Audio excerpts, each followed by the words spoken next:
let's get back to an issue that will unite us, and that is Sha'Carri Richardson. I don't know if I'm saying her name correctly. Was yeeted from the Olympics for performance-enhancing drugs. You know, the famous drug that you take when you want to run really fast, weed. Sha'Carri Richardson is suspended for 1 month after she tested positive for the devil's lettuce. When I think of someone who wants to run really fast, I think they better not be smoking the devil's lettuce, the ganja. I mean, totally, dude. Well, devastating. Absolutely devastating. When I found this out, I was shocked. I was so angry. So the American sprinter Sha'Carri Richardson, who was set for a star turn at the Tokyo Olympics this month, could miss the games after testing positive for marijuana. Richardson, 21, won the women's 100-meter race at the U.S. track and fields trials in Oregon last month, but her positive test automatically invalidated her result in the marquee event. The United States Anti-Doping Agency announced the positive test result Friday morning and said Richardson had accepted a suspension for 1 month starting on June 28th. Of course,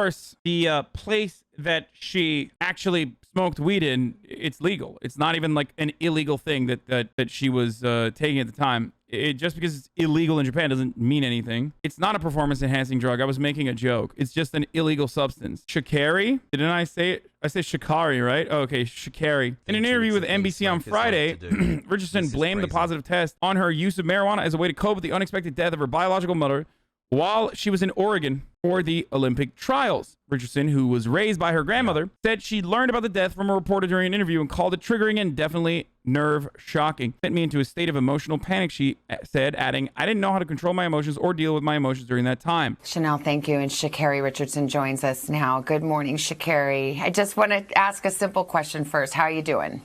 I'm blessed to be alive. That's about it. This is not easy. This is a hard moment that you're in right now, and I thank you for being on. And I know you wanted to tell your story. So tell me, what happened? What led up to this positive test? Just honestly, I want to take responsibility. Bro, her fucking fire. Her fucking fire alarm. I know, I have the same thing in my house as well, so. For my actions, I know what I did. I know what I'm supposed to do. I'm allowed not to do, and I still made that decision. But not making an excuse or looking for any, being in that position of my life, finding out something like that, something that I would say is probably one of the biggest things that have impacted me positively and negatively in my life when it comes to dealing with the relationship I have with my mother. So that definitely was a very heavy topic on me, and people don't understand what it's like to have to, or people do. We all have our different struggles. We all have our different things we deal with. But to put on a face, to have to go in front of the world and put on a face and hide my pain, like who are you, or who am I to tell you how to cope when you're dealing with a pain? Or dude, you follow Twitch's rules even if they're stupid. This is the same for her. She has to follow the Olympic rules. Yeah, well, the Olympic rules are really fucking stupid. If Twitch had rules that were incredibly dumb, I would still criticize them, right? And I do. I understand Twitch's rules around gore and nudity. I get mad when they don't let you fucking get away with a little bit of accidental nudity or shit like that. Smoking weed is the exact same concept. It's an idiotic rule in general. There'd be no issue with her drinking alcohol though. No, yeah, that's what I'm saying. Like literally, that's the idiotic part of it, is that like she could drink all the alcohol she wants. Olympians can't be pothead. No way we can set that kind of example for our children and community. Dude, are you fucking stupid? A pothead? You're a fucking loser who sits on his couch all goddamn day and watches Twitch streams. These motherfuckers are literally some of the greatest athletes on the planet. If they can smoke weed and be able to compete this way, then I think they can do whatever the fuck they want, okay? If anything, it literally is like, oh, that's sarcasm? Jesus Christ, I'm sorry. I didn't want to be so brutal, but that shit pisses me. The people actually do feel that way, by the way. That's why they fucking took away like Michael Phelps' endorsements and shit. Aren't you kind of a loser too for streaming all day too? Yes, I am. I am a fucking huge loser. You found out when a reporter told you, and it was after that you ingested some kind of marijuana. I should mention you were in Oregon. ingested some kind of marijuana is perhaps the most like square way of referencing smoking weed. And it's legal in Oregon. You didn't violate any law, but it was against the rules of your sport. And as you said, you knew that. But is that what happened? Is that how this unfolded?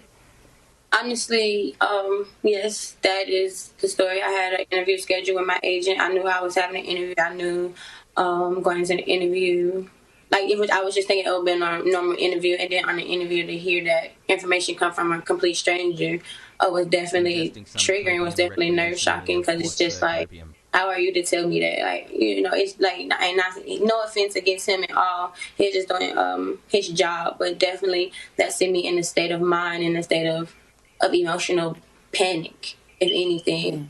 And still knowing that I still, even though I'm here, I still have to go out and put on a performance for my dream, go out there and still compete to what it is. So yes, definitely triggered, and from there just blinded by emotions, blinded by sadness, blinded by just hiding hurt, honestly. For the fact that I know that I can't hide myself, so at least in some type of way. I mean, there is definitely some weird shit going on with the Olympics, but so that's one thing.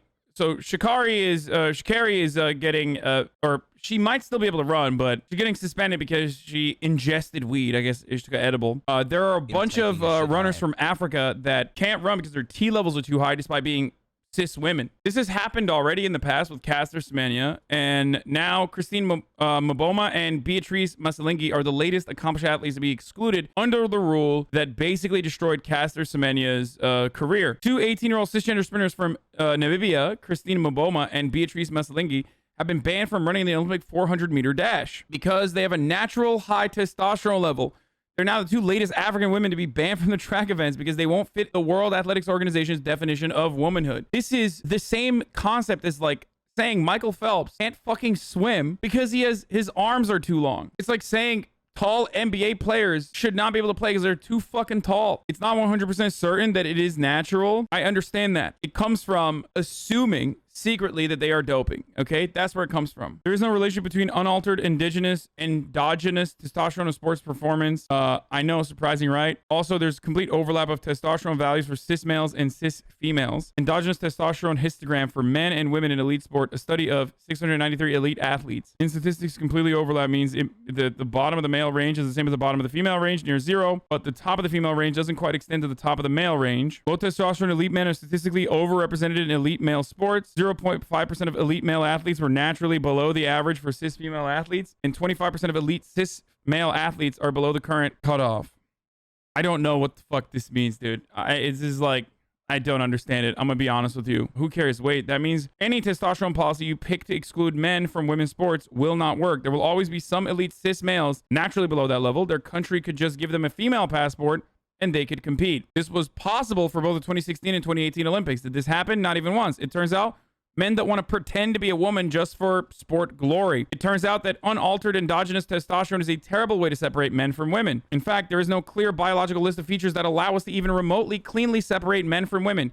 Chromosomes? Nope. Testosterone? Nope. Height? Nope. Look at height. Also complete overlap. In fact, the sample of elite athletes, the shortest athlete was a man. This kind of complete overlap between genders is true for any and all physiometric characteristics you can pick. All the banned women are black cis women from Africa. Mboma was banned from some events at the Olympics one day. Masalingi was banned soon after she won a meet in Switzerland by running a 200-meter dash in 22.67 seconds. It's important to understand that both our athletes were not aware of this condition. Neither did any family member, their coach, or the NNOC CGA, the Namibia Olympic Committee, were aware of it. Instituted a rule to establish limits for female athletes in 2019 or 2018. The federation began more closely examining the body chromosome levels in 2009 after Semenya ran so fast that the IAAF suspected her of cheating, a rare medical condition in the out athlete that gave her an unfair advantage. However, others criticize the rule as having undertones of European racism and imperialism. As trans writers and activists have been telling us for quite some time, the concept of binary sex, there are only two non-overlapping sexes, and one is either one or the other, is not as clear-cut as many claim. The author of White Tears, Brown Scars. The efforts to bar Semenya also demonstrate how easy it is to undermine women, in particular racialized women, by shifting goalposts and requirements for entry into womanhood. These people are all fucking freak talents, okay? That's the point. You're an Olympic athlete. I don't give a shit. I don't understand it. I find it really dumb to limit competition in this way, especially because like the concept of fairness is completely made up. There is no fairness. First and foremost, there are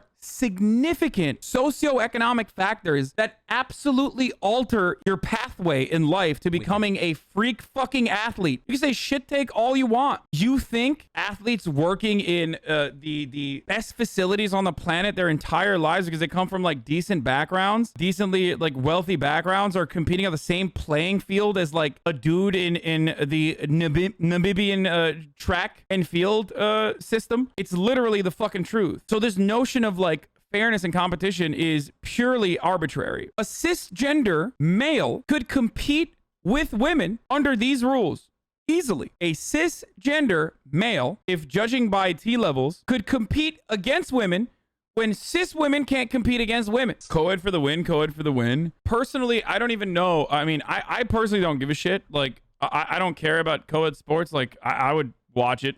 I think it'd be more interesting to watch it. Why are just pretending now that there aren't people who just have an advantage genetically? No, people recognize that. I've always recognized that. We literally celebrate that. We celebrate the natural genetic advantage that people have in every other facet, except for when it comes to trans women or cis women that have high levels of T. It is the one area where like everyone's like, whoa, whoa, whoa, we got to do fairness, dude. And of course, the irony is like literally no one watches this shit anyway. Half the time, men are fucking crying about like fairness in women's sports that they will never watch. You don't care. You literally do not care. I'm at least honest. I don't watch the men's sports either. I just don't give a fuck. But you certainly do not give a fuck. You make fun of people for watching like women's soccer shit. You call people gay for watching women's soccer, and then you turn around and you're like, well, high school athletes, high school women athletes, I fucking care about that. I think if you have a take on trans women competing with cis women, you should be forced to watch every single fucking like women's competition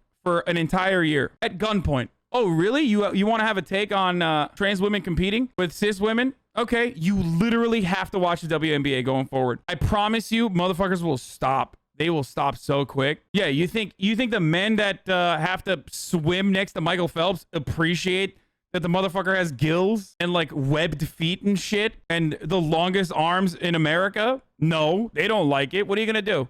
Stop Michael Phelps from competing. I don't like it. Accepting that someone changes their gender is one thing. Saying that trans women are the same biologically as cis women is insane. They're not. Trans women have disadvantages to cis women biologically. And again, this is a conversation that we're having about cis women being barred from competition, specifically because they naturally are producing more testosterone than the average cis woman. So what's up? So what are you gonna do? Are you mad that like are you mad that these cis women are not allowed to compete in their competition? What's up? Well, they're black, so it's probably easy to just be like, oh, they're probably doping. Look at them. They look muscular. So is the high T cis woman on screen right now a man? I mean, this person is gonna say that's a man because they're fucking transphobic. Sure like she literally has a pussy. She's more a woman than you are a man. You're just like, it doesn't even matter if she did or didn't, but like that's a cis woman. That's it. Okay, I'm a woman. Okay, well, she's more of a woman than you are then. I don't know what I would designate you as, considering you clearly don't have enough brain functioning capabilities to be considered human to begin with.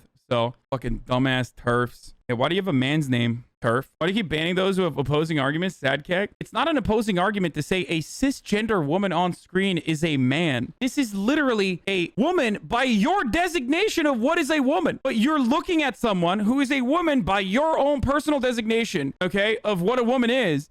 And you're just saying, like, that's not a woman. So, yeah, I'm going to fucking ban. Like, I'm going to ban you because you're just being a psycho. That's not an opposing argument. Like, anyway.